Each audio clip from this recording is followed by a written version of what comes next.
Hello friends, welcome back to Sandhya's kitchen. Sandhya's ಕಿಚನಲ್ಲಿ ಇವತ್ತು ದೇವಿ ನವರಾತ್ರಿಯಲ್ಲಿ ದೇವಿಗೆ ಇಡುವಂಥ ನೈವೇದ್ಯ ಹುಣಸೆಹಣ್ಣು ಚಿತ್ರಾನ್ನ, ಈರುಳ್ಳಿ ಬೆಳ್ಳುಳ್ಳಿ ಏನು ಯೂಸ್ ಮಾಡ್ದಿರ ಮಾಡುವಂಥ ನೈವೇದ್ಯ ಪ್ರಸಾದ ರೆಸಿಪಿ ಹೇಗೆ ಮಾಡೋದು ಅಂತ ನೋಡೋಣ ಬನ್ನಿ. ಫಸ್ಟ್ ಒಂದು ಬೌಲಲ್ಲಿ 30-40 ಗ್ರಾಮ್ ಅಂದರೆ 1 ಹಿಡಿಯಷ್ಟು ಹುಣಸೆಹಣ್ಣನ್ನು ಹಾಕ್ಕೊಂಡು ಅದರಲ್ಲಿ ಬಿಸಿ ನೀರು 1 ಕಪ್ಪಷ್ಟು ಹಾಕ್ಕೊಂಡು ಇದನ್ನು 10 ನಿಮಿಷದ ತನಕ ನೆನೆಸಿಟ್ಕೊಬೇಕು.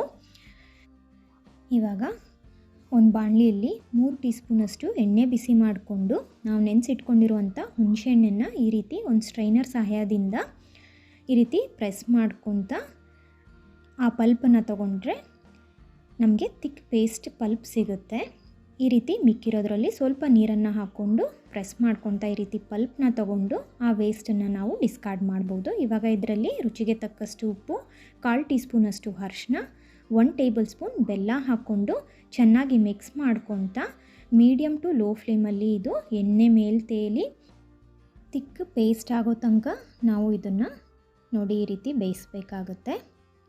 ನೋಡಿ ಎಣ್ಣೆ ಮೇಲೆ ತೇಲಿ ಸ್ವಲ್ಪ ಗಟ್ಟಿಯಾಗಿದೆ ಈ ಹುಣಸೆಹಣ್ಣಿನ ಪೇಸ್ಟು. ಈ ರೀತಿ ಆದಮೇಲೆ ಇದನ್ನು ಸೈಡಲ್ಲಿ ಇಟ್ಕೊಳ್ಳಿ. ಒಂದು ಚಿಕ್ಕ ಬಾಣಲಿಯಲ್ಲಿ ಇವಾಗ 5 ಟೇಬಲ್ ಸ್ಪೂನಷ್ಟು ಎಣ್ಣೆ ಬಿಸಿ ಮಾಡಿಕೊಂಡು 1/4 ಕಪ್ಪಷ್ಟು ಕಡಲೆಕಾಯಿ ಬೀಜ ಹಾಕ್ಕೊಂಡು ಲೋ ಫ್ಲೇಮಲ್ಲಿ ಗೋಲ್ಡನ್ ಕಲರ್ ಆಗೋವರೆಗೂ ಫ್ರೈ ಮಾಡಿಕೊಂಡು ಒಂದು ಬೌಲಲ್ಲಿ ತೆಗೆದಿಟ್ಕೊಳ್ಳಿ. ಇವಾಗ ಅದೇ ಎಣ್ಣೆಯಲ್ಲಿ 1/4 ಟೀ ಸ್ಪೂನ್ ಸಾಸಿವೆ, 1/4 ಟೀ ಸ್ಪೂನ್ ಜೀರಿಗೆ, 1 ಟೀ ಸ್ಪೂನ್ ಕಡಲೆಬೇಳೆ, 1 ಟೀ ಸ್ಪೂನ್ ಉದ್ದಿನಬೇಳೆ, ಖಾರಕ್ಕೆ ತಕ್ಕಂತೆ ಹಸಿಮೆಣಸಿನ್ಕಾಯಿ ಹಾಕ್ಕೊಂಡು ಮಿಕ್ಸ್ ಮಾಡ್ಕೊತ ಲೋ ಫ್ಲೇಮಲ್ಲಿ ಗೋಲ್ಡನ್ ಕಲರ್ ಆಗೋವರೆಗೂ ಇದನ್ನು ಫ್ರೈ ಮಾಡ್ಕೊಳ್ಳಿ. ನೋಡಿ ಇದು ಸ್ವಲ್ಪ ಲೈಟ್ ಗೋಲ್ಡನ್ ಕಲರ್ ಆದಮೇಲೆ ಇವಾಗ ಸ್ವಲ್ಪ ಕರಿಬೇವಿನ ಸೊಪ್ಪು, 1 ಒಣಮೆಣಸಿನ್ಕಾಯಿ ಹಾಕ್ಕೊಂಡು ಲೋ ಫ್ಲೇಮಲ್ಲಿ ಸ್ವಲ್ಪ ಹೊತ್ತು ಇದನ್ನು ಫ್ರೈ ಮಾಡ್ಕೊಂಡಾದಮೇಲೆ ಇದಕ್ಕೆ ಇವಾಗ ರುಚಿಗೆ ತಕ್ಕಷ್ಟು ಉಪ್ಪು, 1/4 ಟೀ ಸ್ಪೂನಷ್ಟು ಅರಿಶಿನ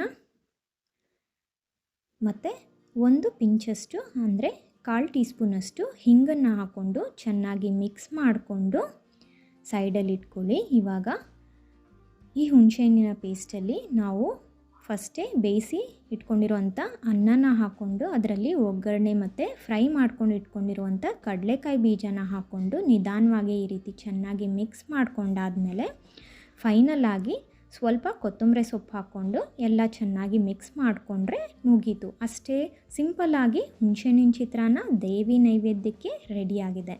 ಕೇವಲ 5-10 ನಿಮಿಷದಲ್ಲಿ ರೆಡಿಯಾಗುವಂಥ ಈ ಸಿಂಪಲ್ ರೆಸಿಪಿ ನಿಮ್ಮೆಲ್ಲರಿಗೂ ಇಷ್ಟ ಆಗಿದೆ ಅಂದ್ಕೊತೀನಿ. ಇಷ್ಟ ಆಗಿದರೆ ನನಗೆ ಕಮೆಂಟ್ ಸೆಕ್ಷನಲ್ಲಿ ತಿಳಿಸಿ. ಹಾಗೆ ಈ ವಿಡಿಯೋನ ನಿಮ್ಮ ಫ್ರೆಂಡ್ಸ್ ಆ್ಯಂಡ್ ಫ್ಯಾಮಿಲಿ ಜೊತೆ ಶೇರ್ ಮಾಡಿ.